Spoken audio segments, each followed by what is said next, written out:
ఆంధ్ర క్రైస్తవ కీర్తనల పాటల పుస్తకం నుండి 219వ పాట. మరి దయతో మన దగ్గర కొన్ని పుస్తకాలు ఉన్నాయి, అవి తీసుకుని మరి పాడగలిగిన వారు ఈ పాట నాతో కలిసి పాడాలని కోరుతా ఉన్నాను. ఆంధ్ర క్రైస్తవ కీర్తనల పాటల పుస్తకాలు మరి ఇద్దరు చొప్పున ఒక్కొక్క పుస్తకాన్ని మరి తీసుకోండి. మీకు వచ్చే ఉంటుందని అనుకుంటున్నాను. ఈ పాట క్రీస్తు లేచెను హల్లెలూయా, క్రీస్తు నన్ను లేపెను అనేటటువంటి పాట మీకు వచ్చే ఉంటుంది అనుకుని, ఒకవేళ ఫోన్ ఉన్న వాళ్ళు ఉంటే ఫోటో కూడా మీరు తీసుకోవచ్చు. ఈ పాటనే క్రీస్తు లేచెను హల్లెలూయా, క్రీస్తు నన్ను లేపును, క్రీస్తు లేచెను హల్లెలూయా, క్రీస్తు నన్ను లేపును. ఇది యేసునాథ సత్యము, ఇలను చాటుడి నిత్యము, క్రీస్తు లేచెను హల్లెలూయా, క్రీస్తు నన్ను లేపును. అందరూ చప్పట్లు కొట్టి అందరూ పాట పాడదాం. మృతుల పునరుత్థాన పంటకు ప్రథమ ఫలమగు క్రీస్తులో, మృతుల పునరుత్థాన పంటకు ప్రథమ ఫలమగు క్రీస్తులో, మృతులు లేతురు నేను లేటును, నాదు వరసలో నిజమిది, క్రీస్తు లేచెను హల్లెలూయా, క్రీస్తు నన్ను లేపును. పాప మరణ నరక బలములు ప్రభుని శక్తికి ఓడెను, పాప మరణ నరక బలములు ప్రభుని శక్తికి ఓడెను, పాపినగు నన్ను బ్రోవ క్రీస్తుని ప్రాణదాన ప్రభావము, క్రీస్తు లేచెను హల్లెలూయా, క్రీస్తు నన్ను లేపును. మరణమాని ముళ్ళెక్కడ, మరణమా జయమెక్కడ, మరణమాని ముళ్ళెక్కడ, మరణమా జయమెక్కడ, మరణమాని ముళ్ళు విరిగెను మహిమ క్రీస్తులో నిప్పుడు, క్రీస్తు లేచెను హల్లెలూయా, క్రీస్తు నన్ను లేపును.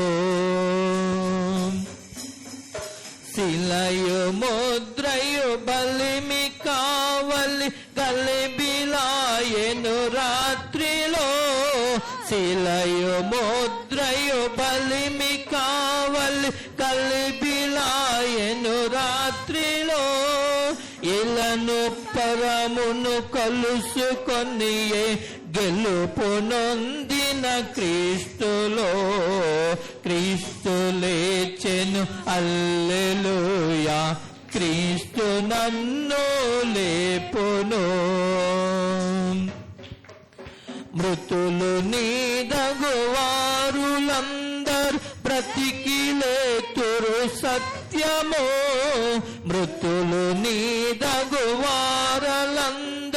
బ్రతికి లేతురు సత్యము, ప్రేతలను జీవింపజేయును పృథివీ క్రీస్తుని విజయము, క్రీస్తు లేచెను హల్లెలూయా, క్రీస్తు నన్ను లేపును, క్రీస్తు లేచెను హల్లెలూయా, క్రీస్తు నన్ను లేపును.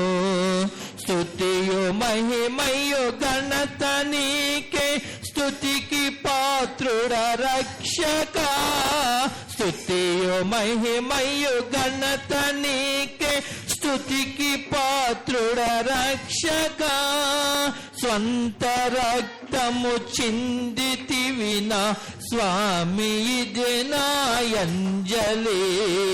క్రీస్తు లేచెను హల్లెలూయా, క్రీస్తు నన్ను లేపెను. క్రీస్తు లేచెను హల్లెలూయా, క్రీస్తు నన్ను లేపును. ఇది యేసునాద సత్యము, ఇలను చాటుడి నిత్యము. క్రీస్తు లేచెను హల్లెలూయా, క్రీస్తు నన్ను లేపును. దేవుని నామానికి స్తోత్రం. హల్లెలూయా, హల్లెలూయా, హల్లెలూయా. మీ అందరికీ కూడా మరి నా కుటుంబం తరపున ఈ ఈస్టర్ శుభాకాంక్షలను మీకు అందరికీ తెలియచేసుకుంటా ఉన్నాను. ఈ సమయంలో మరి కొద్ది నిమిషాలు దేవుని మాటలను మనము ధ్యానించుకుందాం.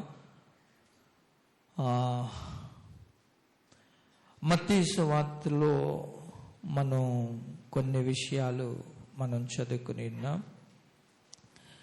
యేసుక్రీస్తు ప్రభువారు జననానికి ముందు ఒక ప్రవచనము భక్తుడైనటువంటి యెషయా గారు యెషయా గ్రంథములో దైతో 9వ అధ్యాయం 6వ వచనంలో ఒక ప్రవచనాన్ని ఆయన పుట్టినప్పుడు ఆయన ప్రవచించారు. ఆ ప్రవచనంలో ఒక మాట ఏంటంటే, యేసు ప్రభు గురించి ఆయన ఒక మాట అంటాడు. యేసు ప్రభు ఎలాంటి దేవుడు అని అంటే బలవంతుడైనటువంటి దేవుడు. ఆశ్చర్యకరుడు అని ఉంటుంది, కానీ బలవంతుడైనటువంటి దేవుడు అనేటటువంటిది ఒక మాట యేసు ప్రభు వారి గురించి అని చెప్తాడు. ఆయన బలము ఎక్కడ నిరూపింపబడింది అనే విషయాన్ని మనం గమనించగలిగితే, ఈ పునరుత్థానం అనగా శిలువ మరణం పొంది తిరిగి లేచినప్పుడు ఆయన యొక్క బలము ఎంత బలమో అప్పుడు ఆ బలము నిరూపింపబడింది. అందుకనే మనకు రోమీయులకు రాసినటువంటి పత్రిక 1వ అధ్యాయములో అక్కడ 1వ వచనం నుండి 7 వచనాల్లో నేను చదువుతాను చూడండి. ఈ 7 వచనాలు కలిపి ఉంటుంది, అందు గురించి నేను చదువుతాను చూడండి.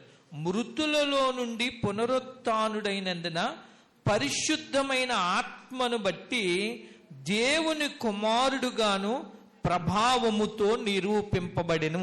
ప్రభావం అనగా ఏంటంటే దేవుని యొక్క బలము. ప్రభావం అనగా ఏంటంటే దేవుని బలం. ఎలా నిరూపించబడ్డాడట?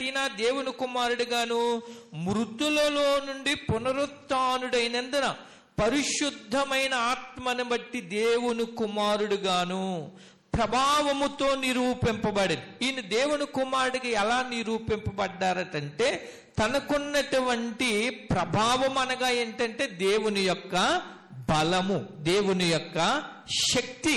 ఆయన ఎప్పుడైతే మృతులలో నుండి లేచాడో అప్పుడు దేవుని కుమారుడుగా ఆయనకున్న బలం ఏమైందంటే సకల ప్రపంచానికి కూడా ఆయన ఎంత బలవంతుడో తెలిసింది. అది మనకి తెలియాలంటే మత్తయి సువార్త 27వ అధ్యాయములో దయతో మనము 27వ అధ్యాయము 51వ వచనము నుండి చదివితే మనకు అర్థమవుతుంది. అప్పుడు దేవాలయపు తెరపై నుండి క్రింద వరకు 2గా చినిగను, భూమి వణికెను, బండలు బద్దలాయి. ఇక్కడ చూడండి, భూమి ఏమైపోయిందటంటే భూమి వణికిపోయిందట. భూమి ఏమైందట? యేసుక్రీస్తు ప్రభు వారి బలాన్ని చూచి భూమి ఏమైపోయిందటంటే వణికిపోయిందట. అందుకనే మత్తయి సువార్త 28వ అధ్యాయములో 2వ వచనంలో కూడా మనకు కనపడుతుంది ఏంటంటే, ఇదిగో ప్రభుదూత పరలోకము నుండి దిగి వచ్చి రాయి పొర్లించి దాని మీద కూర్చుండెను, అప్పుడు మహాభూకంపము కలిగెను. చాలించాలి. ఏం కలిగిందట? యేసు ప్రభు వారు ఎప్పుడైతే తిరిగి లేచారో అప్పుడు భూమి ఏమైందటంటే భూకంపం వచ్చిందట. అంటే యేసు ప్రభు వారు ఎప్పుడైతే ఇదిగో ఆ యొక్క సమాధిలో నుండి ఆయన పైకి లేచారో అప్పుడు భూమి ఏమైపోయిందంటే వణికిపోయింది. ఆయన బలాన్ని ఏం చేసిందంటే భూమి తట్టుకోలేకపోయింది.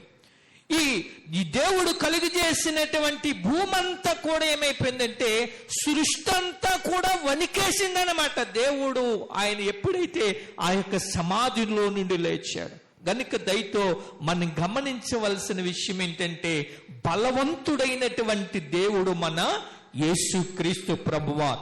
ఆయన తిరిగి లేచినప్పుడు జరిగిన సంగతి ఏంటంటే భూమి వణికింది. భూమి ఏమైందంటే భూమి మీద భూకంపం కూడా వచ్చింది. ఇది కాదని అనడానికి ఎక్కడ కూడా సాధ్యం లేదు. ఎందుకంటే రోమా గవర్నమెంట్ వారు, రోమా ప్రభుత్వం వారు కళ్ళారా చూసినటువంటి సత్యం ఇది. అలా జరగలేదంటే ఈ పరిశుద్ధ గ్రంథాన్ని భూమి మీద ఏ ప్రభుత్వం కూడా ఈ గ్రంథాన్ని వంచరన్న సత్యాన్ని మనం గమనించాలి. గనుక యేసు ప్రభు తిరిగి లేచినప్పుడు ఎంత బలము కలిగిన దేవుడంటే భూమి ఏమైందంటే వణికింది. భూమి ఏమైందంటే ఇదిగో భూకంపం వచ్చి భూమి నెరలు విడిచింది. అంటే ఆయన బలానికి భూమి ఏమైందంటే ఇదిగో భూమి భరించలేకపోయింది. సృష్టి ఏమైపోయిందంటే ఇదిగో ఆయన బలం ముందు నిలబడలేకపోయింది. అంత బలవంతుడైనటువంటి దేవుడు ఆయన తిరిగి లేచుటలో, ఆయన పునరుత్థానములో ఉన్న శక్తి ఎంత గొప్పదంటే ఇదిగో భూమి కూడా వణికిపోయింది. ఇక రెండోది మనం అక్కడ గమనించగలిగితే కిందకి కనబడుతుంది ఏంటంటే ఇదిగో 27వ అధ్యాయము దయతో 51వ వచనంలో చదువుతున్నాను చూడండి. బండల బద్దలైన బండలన్నీ ఏమయ్యాట? బండలు పెద్ద పెద్ద బండలన్నీ కూడా ఏమైపోయినాయంటే యేసు ప్రభు ఎప్పుడైతే తిరిగి లేచారో అప్పుడు బండలన్నీ కూడా బద్దలాయిపోయినాయట. అంటే ఆయన బలానికి బండలు కూడా ఏమయ్యంటే పగిలిపోయినాయి అన్నమాట. ఆయన బలం ముందు బండలు కూడా ఏమైపోయినాయి అంటే ఇదిగో బద్దలాసిపోయినాయి. అందుకనే మనకి ఇక్కడ మనం గమనించగలిగినట్లయితే మార్కు సువార్త 16వ అధ్యాయములో ఒక మాట ఉంటుంది. మార్కు సువార్త 16వ అధ్యాయము దయతో ఒకసారి 4వ వచనం చదువుకుందాం. వారు కన్నులెత్తి చూడగా రాయి పొర్లింపడి యుండుట చూచిరి. ఆ రాయి ఎంతో పెద్దది. ఈ రాయి అంతటా ఈ రాయి ఎంతో పెద్ద రాయట. కానీ యేసు ప్రభు వారు ఎప్పుడైతే సమాధిలో నుండి బయటికి ఆయన లేచి వచ్చారో అప్పుడు ఈ రాయి ఏమైపోయిందంటే ఎంతో పెద్ద రాయి ఏమైందంటే యేసు ప్రభు వారి బలం ముందు ఆ సమాధి మీద ఈ రాయ వండలేనటువంటి పరిస్థితి. దేవదూతలు వచ్చి ఏం చేసంటే ఆ రాయిని పక్కకి తొరలించే. అంటే బండలు కూడా ఏమైనాయంటే యేసు ప్రభు ఎప్పుడైతే తిరిగి లేచారో ఆ రోజు ఆయన బలం ముందు ఈ బండలన్నీ కూడా బద్దలైపోయినాయట. దేవునికి స్తోత్రాలు కలిగిన గాక. హల్లెలూయా. అందుకనే దేవుని వాక్యంలో ఒక మాట ఉంటుంది. ఇదిగో నా మాట బండను బద్దలు కొట్టు సుత్తె వంటిది కాదా అంటాడు. దేవుని మాట ఎలాంటిదట? బండను బద్దలు కొట్టే సుత్తి లాంటిదట. అంటే దేవుడి మాటకి ఎంత శక్తి ఉందటంటే బండలు కూడా పగిలిపోతాయట. దేవుని నామానికి స్తోత్రం కలగ. కనుక రెండోది ఏంటంటే ఒకటి దేవుడు యేసుక్రీస్తు ప్రభు బలవంతుడైన దేవుడు అనడానికి ఇదిగో ఆయన తిరిగి మరణాన్ని గెలిచినప్పుడు ఆయన బలం ఇక్కడ నిరూపించబడింది. భూమి వణికింది. 2 బండలు బద్దలాసాయి. ఇక మూడోది ఏంటంటే మనం గమనించగలిగితే అక్కడ 52వ వచనంలో సమాధులు తెరవబడి సమాధులు ఏమైపోయినాయట? ఆయనతో పాటు ఆయన ఎప్పుడైతే తిరిగి లేచారో అనేకుల సమాధులు కూడా ఏమైనాయటంటే అంతకు ముందు ఎవరైతే ప్రభువు కంటే ముందు నిద్రించారో ఆయన తిరిగి లేచిన దినాన అనేకుల సమాధులు తెరవబడ్డాయి. అంటే ఆయన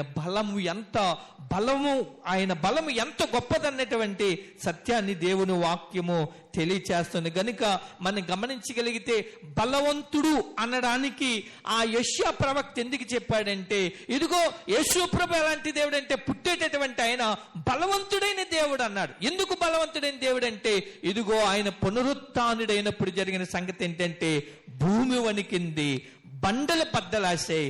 మూడోది ఏంటంటే సమాధులు తెరవబడ్డాయి. అంత బలవంతుడైనటువంటి దేవుడు. ఇక నాలుగోది ఏంటంటే అక్కడే కనపడుతుంది కదా, ఇదిగో నిద్రించిన అనేక మంది పరిశుద్ధులు శరీరములు లేచెను. అనేక మంది ఏమయ్యారట? నిద్రించిన వారిలో అనేకులు శరీరములు లేచెను.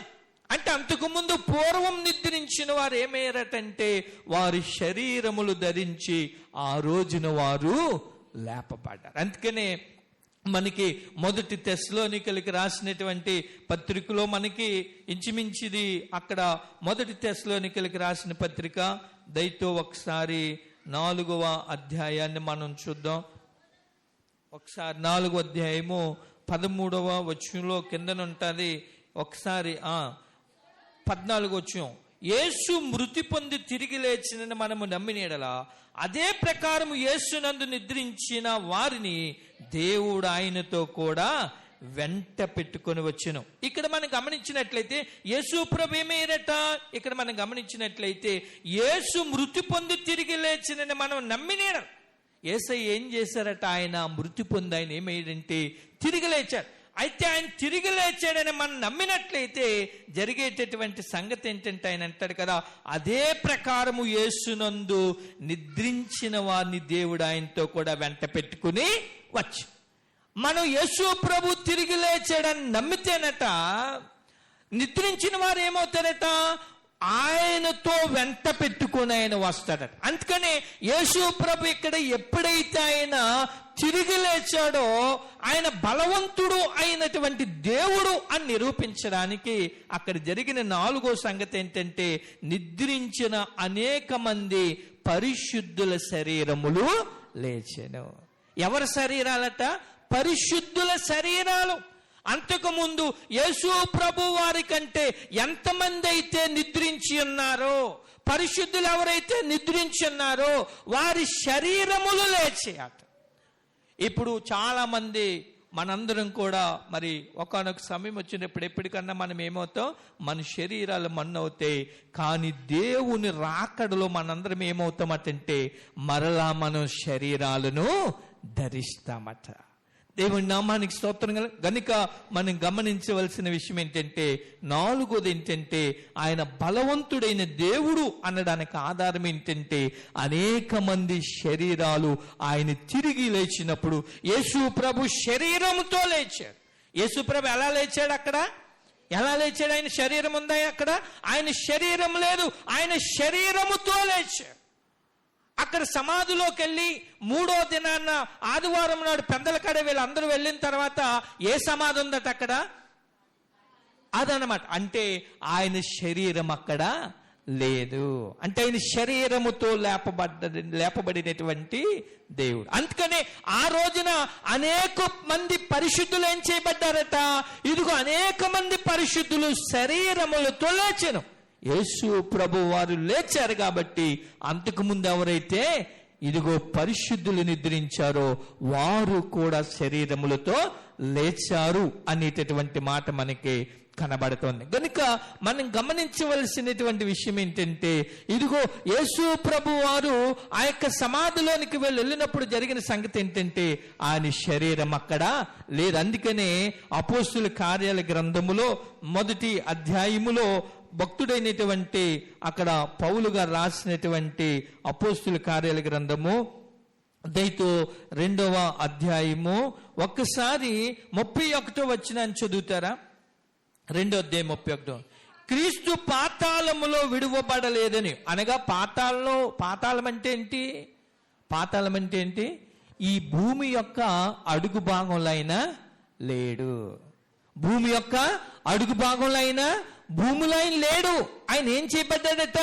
ఈయన భూమిలో లేడు. అందుకనే భక్తుడైనటువంటి దావీదు 16వ కీర్తనలో మనం ఉత్తర ప్రత్యుత్తరాలుగా చదివాం కదా, అందులో 11వ వచనంలో ఉంటుంది ఏంటంటే నీ పరిశుద్ధుని నీవు కుళ్ళి పట్ట నీవు. అది ప్రవచనం. భక్తుడైన దావీదు ముందుగానే ప్రవచించాడు. యేసు ప్రభు శరీరం ఏమవదట? కుళ్ళు పట్టదట. ఆ ప్రవచన నెరవేర్పే ఇక్కడ జరిగినటువంటి విషయం ఏంటంటే పేతురు అంటాడు కదా, క్రీస్తు పాతాళములో విడువబడలేదనియు, అనగా భూమిలో ఆయన సమాధిలో ఆయన ఉండలేదు ఆయన శరీరం. ఇక రెండో విషయాన్ని మనం గమనించగలిగితే ఆయన శరీరము కుళ్ళుపోలేదనియు, ఆయన శరీరం ఏమవ్వలేదట, ఆయన శరీరం కుళ్ళుపోలేదట. అందుకనే ఆయన ఎలా లేచాడంటే ఖాళీ సమాధి ఉంది, అందుకనే ఆయన బలవంతుడైన దేవుడుగా నిరూపించబడ్డాడు. ఈ భూమి మీద ఒకవేళ దేవుళ్ళు అనేవారు గాని, ఒకవేళ ఎవరైనా అనేక మంది పేర్లు దాల్చిన వారు ఉంటే, చనిపోయి తిరిగి లేస్తాను అని చెప్పిన వారు ఉంటే, ఎప్పటికొచ్చి చరిత్రలో చనిపోయి శరీరముతో లేచిన వారు చరిత్రలో ఆధారం ఎవరికి కూడా లేదు. తిరిగి లేచి ఇదిగో నేను చనిపోయి 3వ దినాన్న లేస్తాను అని బ్రతికుండగా చెప్పిన వారు ఎవరంటే యేసు ప్రభువారు. అన్న మాట ప్రకారంగా 3వ రోజున తిరిగి లేచింది ఎవరంటే ఒక మన ప్రభు అయినటువంటి యేసుక్రీస్తు ప్రభువారు తప్ప ఎవ్వరు కూడా తిరిగి లేచిన వారు లేరు. చరిత్రలో ప్రపంచ దేశాల్లో ఎక్కడికి వెళ్ళినా మనం గమనించినట్లయితే ఏ ఒక్కరైనా సరే యేసు ప్రభు తిరిగి లేవలేదు అనడానికి ఆ మాట ఏ ఒక్కరు కూడా ఎక్కడ చెప్పలేరు. ఆయన తిరిగి లేచినటువంటి దేవుడు ఆయన. అందుకనే అపోస్తులుడైనటువంటి పేతురు అంటాడు కదా, ఆయన శరీరం ఏమవలేదట, కుళ్ళుపోలేదు. ఎంత బలవంతుడైన దేవుడు అనే విషయాన్ని మనం యేసు ప్రభు శరీరము కుళ్ళుపోలేదట. అంతేకాకుండా ఇంకా మనం చదివినట్లయితే దావీదు ముందుగా తెలుసుకుని ఆయన పునరుత్థానమును గురించి చెప్పాను, ప్రవచనం చెప్పాడు. అప్పుడు ప్రవచనం ఏమైందంటే నెరవేరింది. ఇంకా మనం కిందకి చూస్తే 32 ఈ యేసును దేవుడు లేపాను, దీనికి మేమందరము కూడా సాక్షులము. ఈ యేసుని ఎవరు లేపారట, దేవుడు లేపారు. ఎవరు చూశారు యేసు ప్రభు తిరిగి లేవడం? ఎవరు చూశారు చెప్పండి, ఎవరు చూశారు? దేవునికి స్తోత్రం చెప్పండి. హల్లెలూయా, హల్లెలూయా. ఎవరు మాట్లాడలేదంటే రాత్రి నిద్రగలేదా ఇది? అమ్మా దేవునికి స్తోత్రం చెప్పండి. హల్లెలూయా, హల్లెలూయా. గట్టిగా చెప్పండి. Right, okay. ఏమండి ఇక్కడ మనం గమనించినట్లయితే ఇక్కడ పేతురు అంటాడు కదా, ఈ యేసును దేవుడు లేపాను, దీనికి మేమందరమును సాక్షులము. ఎవరు సాక్ష్యం? ఎవరు సాక్షులట? మీరేమంటారమ్మా వెనకట్ల? అమ్మ దేవునికి స్తోత్రం చెప్పండి. హల్లెలూయా. మీరేమంటారు? ఎవరు సాక్ష్యం చెప్పిన వాళ్ళు ఎవరు? యేసు ప్రభు లేచాడని అండి. అదేమ్మా, పాడాలి ప్రతి చోట, పాడాలి ప్రతి నోట. ఎవరి మాటలో అది పలకండి, పలికితే ఏమి మంచిది, మనకి ఆశీర్వాదం. దేవుడి మాటలు చెప్పడం ఎలాంటిది? మనకి ఆశీర్వాదం. అవునా కాదంటారా? ఏదో రీతిగా ఒక దేవుడి మాట మన నోటంట ఉచ్చరించడం అనేది చాలా మంచిది. అమ్మా ఎవరు చెప్పారు సాక్ష్యం? దావీదు చెప్పాడు. అవునా? అమ్మ వెనకట్లు ఉన్న వాళ్ళు మీరేం చెప్తారు? ఎవరు చెప్పారు సాక్ష్యం? దావీదు చెప్పాడు. దావీదు ప్రవచనం నెరవేర్పింది. ఇక్కడ మీరు వాక్యాన్ని 33వ వచనాన్ని చదివితే అక్కడ 32వ వచనాన్ని, క్షమించాలి, ఈ యేసును దేవుడు లేపాను, దీనికి మేమందరము సాక్షులము. అసలు ఎవరు చెప్పారు సాక్ష్యం? మీరేమంటారా? వెనకట్ల ఉన్న వాళ్ళు, కుర్చీల మీద ఉన్న వాళ్ళు ఏమంటారు? అమ్మా దేవునికి స్తోత్రం. మీరేమంటారు? కుర్చీల మీద ఉన్న వాళ్ళు, వెనకట్ల మీరు అంత కన్ఫ్యూజన్ అవుతున్నారు, అంత అవగాహన లేని పరిస్థితిలో ఉన్నారు అని అంటే కొద్దిగా ఆలోచించాలి. ఈ పేతురు అంటున్నటువంటి మాట ఇది. పేతురుతో పాటు ఉన్నటువంటి శిష్యులు, వాళ్ళతో ఉన్నటువంటి కొంతమంది స్త్రీలు కలిపి యేసు ప్రభు ఇదిగో ఈ యేసును దేవుడు లేపెను, దీనికి మేమందరం సాక్షులం అంటున్నారు. యేసు ప్రభు వారి శిష్యులు, వాళ్ళతో ఉన్నటువంటి కొంతమంది స్త్రీలు, వీళ్ళందరూ అన్నారు కదా, యేసు ప్రభుని ఇదిగో దేవుడు లేపాడు అనడానికి మేమందరం సాక్షులం అని ఎందుకు చెప్తున్నారు వాళ్ళు చెప్పండి? ఏం చూశారు వీళ్ళు? ఏం చూశారు? యేసు ప్రభు ముందు ఎవరితో చెప్పారు నేను లెగుతానని? శిష్యులతో చెప్పాడు ఆయన. అపోస్తులతో, ఆయనతో ఉన్న వాళ్ళందరితో, అయ్యా నేను శిలువ మరణం పొందుతానయ్యా, 3వ రోజున మరలా నేను లెగిస్తానయ్యా అని ముందుకుంటే ఎవరికి చెప్పారంటే అపోస్తులకి, తనతో ఉన్నటువంటి కొంతమంది శిష్యులకి చెప్పారు. ఆ చెప్పిన తర్వాత అప్పుడు వీళ్ళందరూ కూడా ఎక్కడికి వెళ్ళారంటే సమాధి దగ్గరికి వెళ్ళారు. సమాధి దగ్గరికి వెళ్ళిన తర్వాత అక్కడ యేసు ప్రభు వారు ఏం చేశారంటే సమాధిలో యేసయ్య లేడు. లేకపోయినప్పటికీ జరిగిన సంగతి ఏంటంటే దూత వచ్చింది. దూతలు వచ్చి ఏమన్నారంటే, అయ్యా ఇదిగో తాను మీతో చెప్పినట్టుగా ఆయన లేచి ఉన్నాడు, ఆయన ఇక్కడ లేడు అని చెప్తే ఈలోగా యేసు ప్రభు వారు ప్రత్యక్షమయ్యి వాళ్ళకి కనబడతాడు. కనబడిన తర్వాత మీరు తొందరపడకండి అయ్యా, మీరు భయపడకండి అయ్యా, నేను మీతో చెప్పినట్టుగా నేను లేచాను అని యేసు ప్రభు వారు చెప్తారు. చెప్పిన తర్వాత ప్రత్యక్షంగా ఎవరు చూస్తారంటే యేసు ప్రభు వారిని ఈ శిష్యులు మరలా ప్రత్యక్షంగా యేసయ్యని వీరు చూస్తారు. అందుకనే మత్తయి సువార్తలో మనం చదివినటువంటి వాక్యంలో ఒకసారి మీరు 28వ అధ్యాయము దయతో 8వ వచనం 9వ వచనం చదవండి. వారు మహాభయముతోను మహా ఆనందంతోను సమాధి యొద్ద నుండి త్వరగా వెళ్ళి ఆయన శిష్యులకు ఆ వర్తమానం తెలుప పరుగెత్తుచుండగా యేసు వారిని ఎదుర్కొని మీకు శుభమని చెప్పాను. ఆదివారం నాడు వీళ్ళు తెల్లవారుజామున వెళ్ళిన తర్వాత యేసుప్రభుని నిలికి తింటే అప్పుడు ఆ దూతలు వచ్చి, అయ్యా మీతో ఆయన చెప్పినట్టుగా లేచి ఉన్నాడయ్యా అని చెప్పిన తర్వాత ఇదిగో ఆయన మీతో చెప్పినట్టుగా గలిలయలో మీరు చూస్తారు వెళ్ళండి అంటే యేసుప్రభు ఏం చేశాడంటే వీళ్ళకి ప్రత్యక్షమయ్యాడు. ప్రత్యక్షమయ్యి ఆయన ఏం చేశాడంటే యేసు వారిని ఎదుర్కొని మీకు శుభమని చెప్పాను. యేసు ప్రభు తిరిగి లేవడం ఎవరు చూశారు? శిష్యులు చూశారు. శిష్యులకి ఎవరు కనపడ్డారు? యేసు ప్రభు తన్ను తాను ప్రత్యక్షపరుచుకున్నాడు.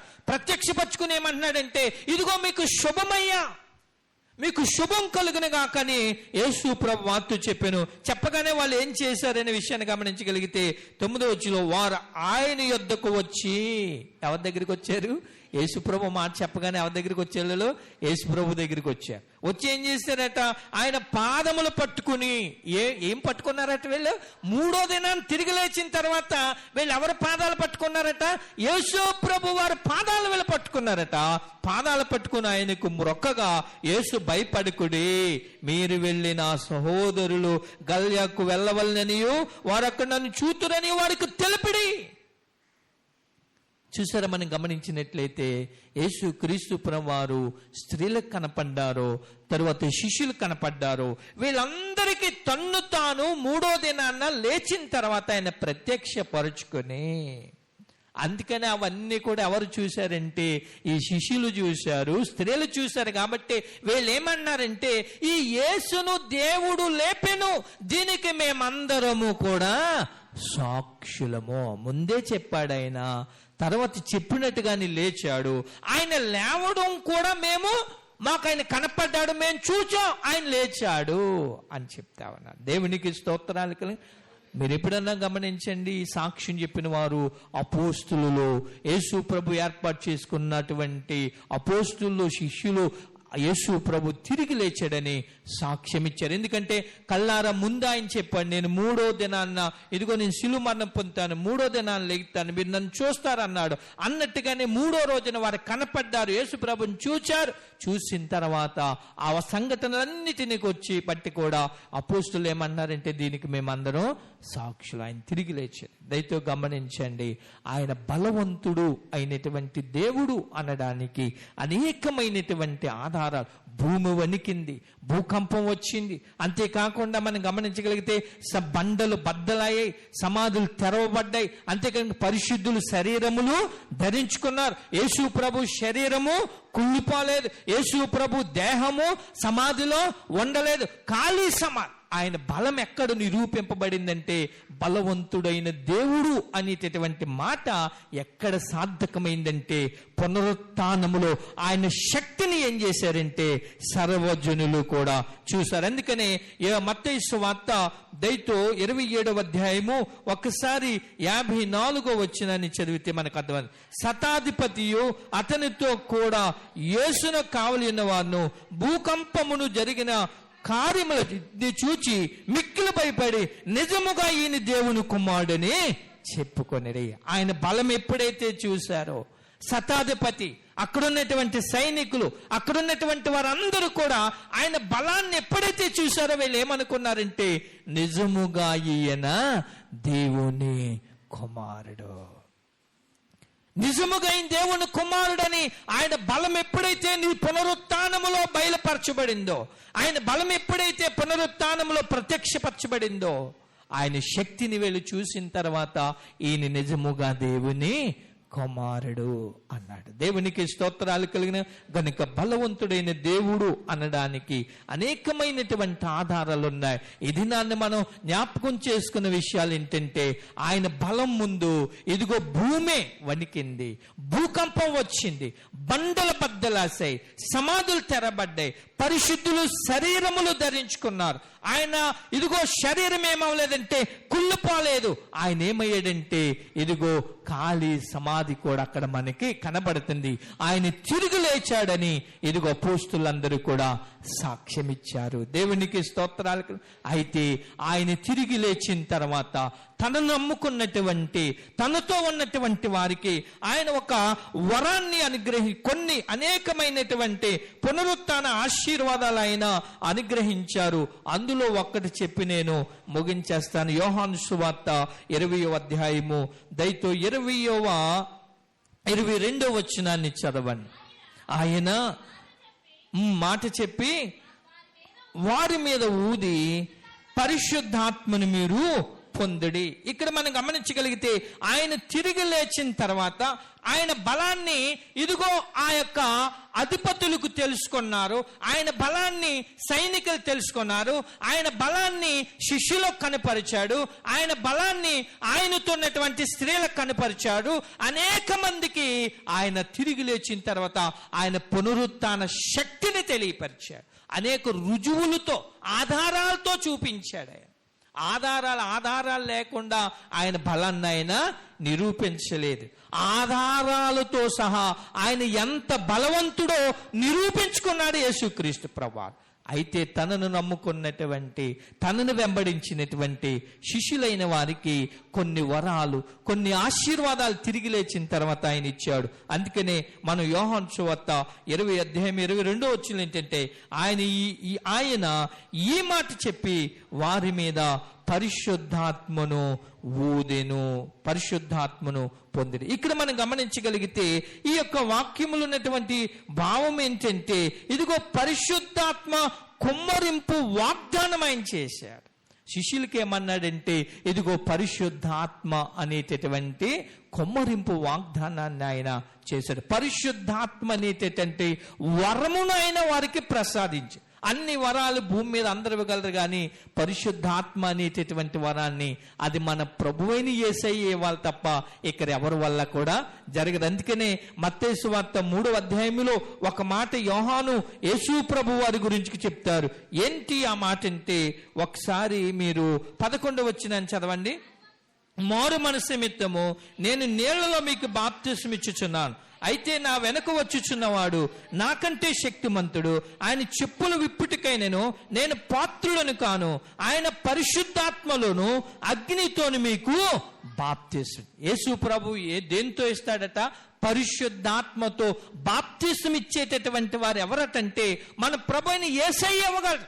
యోహాన్ అంటాడు కదా, నేను నీళ్లలో మీకు బాప్తిస్మం ఇవ్వగలను, అయితే నా వెనక వచ్చుచున్నవాడు నాకంటైనా శక్తిమంతుడు, ఆయన మీకు పరిశుద్ధాత్మతోను అగ్నితోను మీకు బాప్తిస్మము ఇస్తాడు.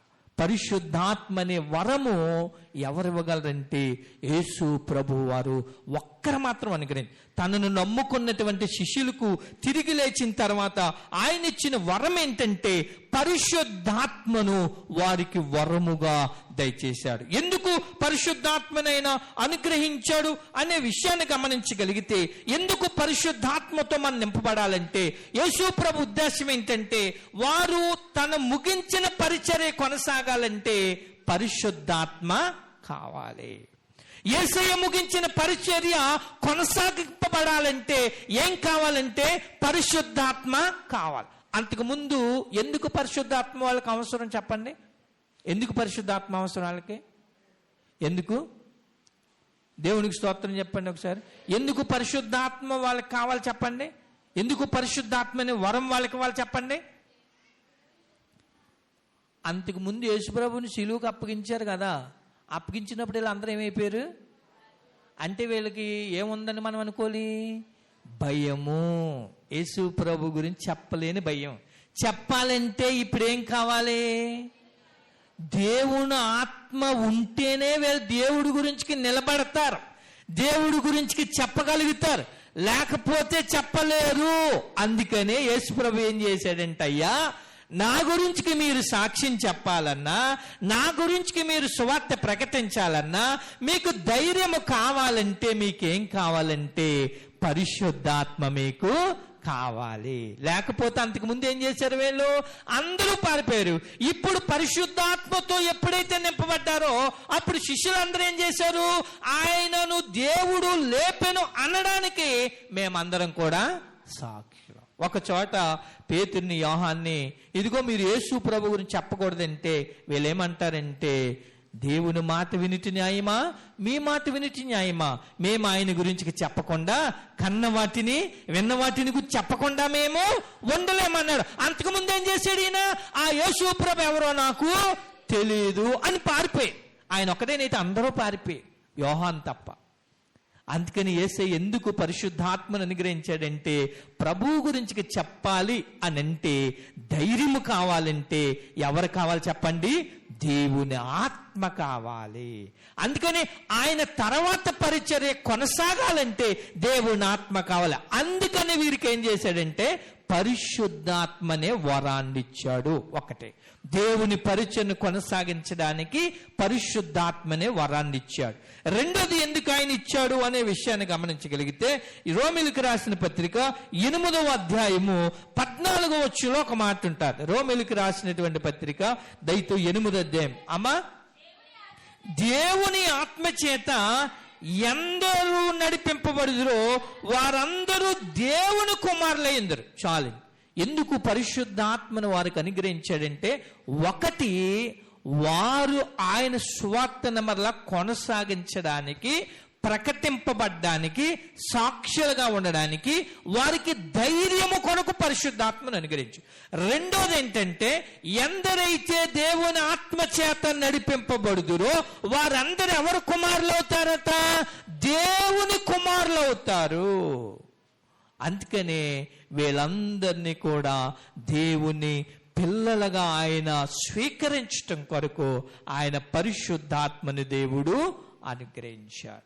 దేవుని పిల్లలుగా వారు ముద్రించబడాలంటే, దేవుని పిల్లలుగా ఉండాలి అని అంటే, ఇదిగో దేవుని ఆత్మ కలిగిన వారే దేవుని యొక్క పిల్లలుగా ఉంటారు. ఒకటి, ఇదిగో ఎందుకు వారికి పరిశుద్ధాత్మని వరం ఇచ్చాడంటే, ఇదిగో వారికి ధైర్యం ఇచ్చి దేవుని సువార్త ప్రకటించడానికి.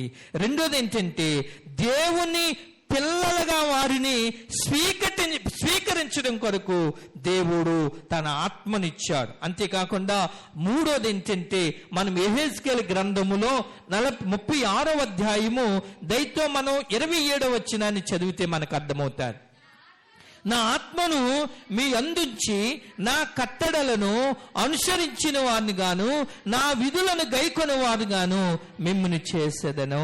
ఇక్కడ ఏమన్నాడంటే, ఇదిగో నా ఆత్మను మీ అందుంచుతాను, నా కట్టడలను నా విధులను మీరు ఆచరించాలంటే నా ఆత్మ మీ యందు ఉండాలి.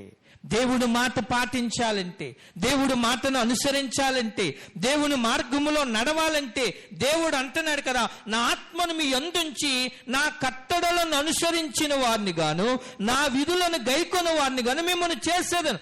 నేను మీ పితరులకు ఇచ్చిన దేశములో మీరు నివసించుదురు, మీరు నా జనులయ్యుందురు, నేను మీకు దేవుడినయ్యుందును. దేవుని ప్రజలుగా మనం ఉండాలంటే, దేవుడు మనకు దేవుడుగా ఉండాలంటే, మూడోది ఏంటంటే దేవుని ఆత్మతో మనము నింపబడిన వారిగా ఉండాలి. దేవునికి స్తోత్రాలు కలిగిన గాక.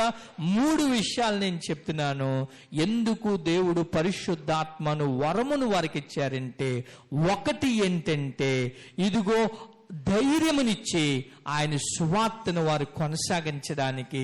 రెండోది ఏంటంటే దేవుని కుమారులుగా వారిని స్వీకరించడానికి.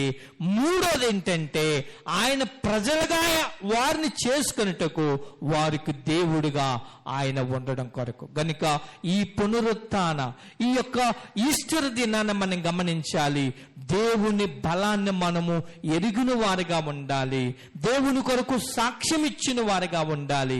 మూడోది ఏంటంటే పరిశుద్ధాత్మను వరముతో మనము నింపబడిన వారిగా ఉంటే ఈ ఈస్టర్ దినాన్ని, ఈ పునరుత్థాన దినాన్ని మనలో కూడా ఏముంటారంటే దేవుని పరిచర్యలో మనము దేవుని సాక్షులుగా ఈ లోకములో సాగడానికి ఒకటి దేవుడు ధైర్యం ఇస్తాడు. రెండోది ఏంటంటే ఆయన కుమారులుగా స్వీకరిస్తాడు. మూడోది ఏంటంటే ఆయన జనులుగా స్వీకరించి ఆయనే దేవుడయ్యుండి మనలను ఆయన నడిపిస్తాడు. మరి పునరుత్థాన దినాన్న ఇదిగో తిరిగి లేచిన యేసయ్య ఆలనాడు శిష్యులకు పరిశుద్ధాత్మని వరమునిచ్చినట్లుగా ఈ దినాన్న మనకి కూడా తన పరిశుద్ధాత్మనే వరమును దేవుడు మనపైన కుమ్మరించి, దేవుడు తన పరిచర్య కొరకు ధైర్యం ఇచ్చి తన కొరకు సాక్షులుగా భూమి మీద వాడుకోలేని ఆయన ఆత్మచేత మనలను నింపి ఆయన కుమారులుగా స్వీకరించాలి. మూడోది ఏంటంటే ఆయన ఆత్మను మన యందు ఉంచి ఆయన ప్రజలుగా మనల్ని అంగీకరించి ఆయనే మనకు దేవుడిగా ఉండి మనల్ని నడిపించాలని ఈ పునరుత్థాన ఆశీర్వాదాలతో ఈ ఆరాధనలో పాలు పంపులు పొందినటువంటి మనందరినీ త్రియేక దేవుడు నింపాలని కోరుకుంటూ ఈ నా మాటలు ముగిస్తున్నాను. దేవుడి కొద్ది మాటలు దీవించి ఆశీర్వదించునుగాక. ఆమేన్. దయతో తలలో వంచుకుందాం, ప్రార్థన చేసుకుందాం. మహాపరిశుద్ధుడా నీకు వందనాలు తండ్రి. నాయన మరణమును గెలిచిన దేవా నీకు స్తోత్రములయ్యా. ఈరోజు ప్రభా నాయన బలవంతుడువైన దేవుడు నీవు ప్రభా. నాయన నీవు మరణమును గెలిచినప్పుడు తండ్రి నీ బలము తండ్రి సర్వలోకానికి నువ్వు కనుపరిచావు దేవా. అయ్యా ఈరోజు నీ బిడ్డలుగా నీ బలమును ఈ పునరుత్థాన దినమందు ఎరిగిన వారముగా మేము ఉండడానికి సహాయం చేయండి. నీ పునరుత్థాన శక్తితో నింపబడి వారిగా ఉండడానికి సహాయం చేయండి. అంతేకాకుండా నాయన మేమందరము కూడా నీవు తిరిగి లేచి నీ కొరకు ఈ భూమి మీద సాక్షులు ఉండుటకు సహాయం చేయ ప్రభు. నీ పరిశుద్ధాత్మను వరము తండ్రి నీవు తిరిగి లేచిన తర్వాత నీ శిష్యులకు అనుగ్రహించావు. నాయన పునరుత్థాన ఆరాధనలో పాలు పంపులు పొందిన మా అందరి మీద కూడా నీ పరిశుద్ధాత్మనే వరమును మా మీద కుమ్మరించుతండి. అయ్యా నీవే నీ శిష్యులకి ధైర్యం ఇచ్చి నీ సాక్షులుగా వాడుకున్నట్లుగా నీ ఆత్మను, నీ పరిశుద్ధాత్మని వరమును మాకిచ్చి ఈ లోకములో నాయనా నీ సాక్షులుగా ధైర్యముగా నీ పని చేసే నిన్ను ప్రకటించే సాధనాలుగా వాడుకోండి. అయ్యా నీ ఆత్మతో మమ్మల్ని నింపుతండి. నీ కుమారులుగా నీ కుమార్తెలుగా మమ్మల్ని స్వీకరించమని ప్రభు నీకు స్తోత్రాలు చేసి అయ్యా నీ ఆత్మను మా యందు ఉంచి ప్రభా నీ కట్టడలు నీ విధులను ఆచరించిన వారిగా నీ ప్రజలుగా మమ్మల్ని స్వీకరించి తండ్రి నీవే మాకు దేవుడయ్యింది నడిపించమని ఈ మాటలు విన మా అందరిని ఆశీర్వదించు. మహిమ ఘంట ప్రభాలు చెల్లిస్తూ యేసు నామం పేరిట అడిగి వేడుకొనుచున్నాము తండ్రి. ఆమేన్.